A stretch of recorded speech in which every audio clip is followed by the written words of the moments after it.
آج پھر انتہائی خوشی ہے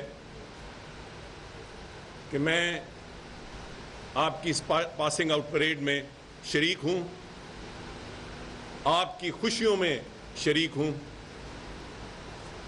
آپ کی زندگی کے ایک انتہائی اہم موڑ میں آپ کے ساتھ ساتھ آپ کے والدین، آپ کے رشتہ دار صاحبان، آپ کے افسران کے ساتھ اس انتہائی پروقار تقریب میں آپ کے ساتھ موجود ہوں۔ میں جب بھی وارسک آتا ہوں میں دیکھتا ہوں کہ یہ شہر بھی اور فرنٹیئر کور بھی ترقی کے نئے مراحل طے کر رہا ہے۔ مجھے اب تک جو ڈرل کا معیار دیکھنے کو ملا ہے وہ انتہائی اعلیٰ معیار کا ہے، اور اس میں جہاں آپ سب جو میرے سامنے اور ہم سب کے سامنے کھڑے ہیں، آپ مبارکباد کے مستحق ہیں، اس کے ساتھ ساتھ آپ کے ٹرینر صاحبان، آپ کے استاد صاحبان، آپ کے سینٹر کے افسران کو بھی مبارکباد دیتا ہوں جنہوں نے کم از کم وقت میں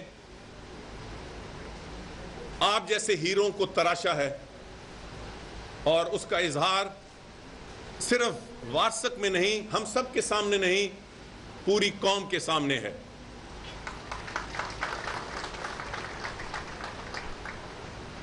میں اس کے ساتھ ساتھ انعام لینے والوں کو بالخصوص مبارکباد دیتا ہوں، مگر ابھی یہ ابتدا ہے، ابھی بہت سے امتحان زندگی کے بھی اور آپ کے پیشے کے بھی آپ کے سامنے ہیں۔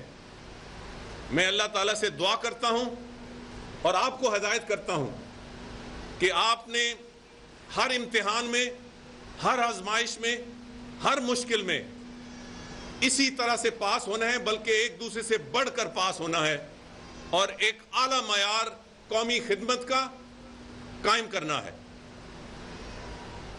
آج آپ سب اپنی ایک باقاعدہ پیشورانہ زندگی میں پہلا قدم اٹھانے لگے ہو، تو میری آپ کو صرف یہ کہنا ہے کہ جس فورس کا آپ حصہ بننے چلے ہو، آج سے جو وردی آپ نے زیب تن کی ہے، آپ کی ذمہ داری ہے کہ اس وردی کا مان رکھنا ہے۔ آپ نے اس فورس کی عزت اور وقار کا مان رکھنا ہے۔ یہ 100 سال سے پرانی تاریخ ہے ایف سی کی۔ یہ کوئی ایسی سیکیورٹی ایجنسی نہیں ہے، کوئی چھوٹی موٹی فورس نہیں ہے، اس کی 100 سالہ بلکہ 100 سال سے پرانی تاریخ ہے، اور اس تاریخ میں سینکڑوں اور ہزاروں اس خطے کے جوانوں اور افسروں کا خون شامل ہے۔ آپ نے وہ اعلیٰ معیار بھی قائم رکھنا ہے، اور غازیوں اور شہیدوں کی اس فورس میں نئے معیار قائم کرنے ہیں، جس پہ آپ کو بھی فخر ہو، آپ کے والدین کو بھی فخر ہو، آپ کی فورس کو بھی فخر ہو، اور سب سے بڑھ کر پاکستان کو فخر ہو۔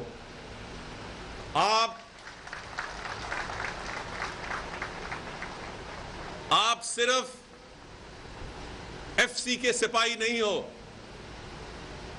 آپ اسلام کے سپاہی ہو، آپ پاکستان کے سپاہی ہو، آپ اس وطن عزیز کے محافظ ہو۔ آپ نے اس ملک سے شر اور فساد کو ختم کرنا ہے۔ آپ اس ملک کے محافظ ہو جو اللہ اور اس کے رسول صلی اللہ علیہ وسلم کے نام پر حاصل کیا گیا تھا۔ یہ دنیا میں واحد مثال ہے کہ ایک ملک اسلام کے نام پہ حاصل کیا گیا ہے۔ آپ نے اس کا تحفظ کرنا ہے۔ چند مٹھی بھر لوگوں نے پچھلے 15 یا اس کے لگ بھگ سالوں سے جو اس پرامن ملک میں شر اور فساد کا ایک طوفان برپا کر رکھا ہے، آپ نے زور بازو سے اس کا قلعہ کما کرنا ہے۔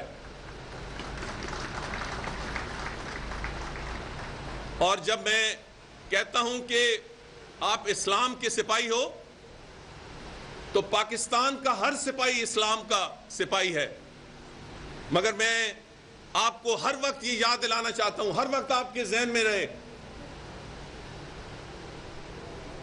کہ فساد اللہ تعالیٰ کو سخت ناپسند ہے۔ جو لوگ اللہ کی دھرتی پر فساد برپا کرتے ہیں وہ اللہ تعالیٰ کے حکم کی نافرمانی کرتے ہیں۔ اللہ تعالیٰ نے ایک انسان کا قتل پوری انسانیت کے قتل سے تشبیہ دی ہے۔ یہاں مٹھی بھر لوگ جن کا آپ سے مقابلہ ہے اور آپ نے مقابلہ کرنا ہے، وہ اسلام کے نام پر معصوم بچوں کو شہید کرتے ہیں، خواتین کو شہید کرتے ہیں، بے گناہ شہریوں کو شہید کرتے ہیں۔ وہ ہمارے دشمنوں کے پے رول پہ ہیں، نام تو وہ اسلام کا لیتے ہیں مگر وہ کفار سے پیسہ لے کر پاکستان میں فساد برپا کر رہے ہیں۔ آپ نے اس ملک پہ امن لے کے آنا ہے، اور اس موقع پر پچھلے 10-12 سالوں میں جو دہشت گردی کے خلاف جنگ ہے اس پہ اس فورس کے جوانوں اور افسروں نے، پاکستانی افواج کے جوانوں اور افسروں نے، پاکستان کی سول آرمڈ فورسز ہر قربانی میں آپ کے کندھے کے ساتھ کندھا ملا کر کھڑا ہوگا، اور انشاءاللہ تعالی ہم یہ جنگ جیتیں گے، ہم یہ جنگ جیتیں گے، ہم اس ملک سے دہشت گردی کا ناسور ختم کر کے دم لیں گے۔ میں آپ سب کا شکریہ ادا کرنا چاہتا ہوں۔ فرنٹیئر کور زندہ باد، پاکستان پائندہ باد۔ وفاقی وزیر داخلہ چودھری نثار پاسنگ آؤٹ پریڈ کی تقریب سے خطاب کر رہے تھے۔ وارسک میں یہ اس تقریب کا انعقاد کیا گیا ہے۔ 1000 سے زائد جوانوں نے اس میں تربیت حاصل کی اور اس تقریب میں پاس آؤٹ ہوئے ہیں۔ 1200 کے قریب جوان، اور چودھری نثار نے ان کی پیشہ ورانہ صلاحیت قومی نعرہ بلند کرے گی۔ اس کے بعد قومی طرح وہاں ابہام نہ ڈھونڈا جائے۔ کلبھشن یادو کے حوالے سے کسی قسم کا کوئی ابہام نہیں ہے کہ وہ ایک غیر ملکی ایجنٹ ہے، جاسوس ہے۔ وہ پاکستان میں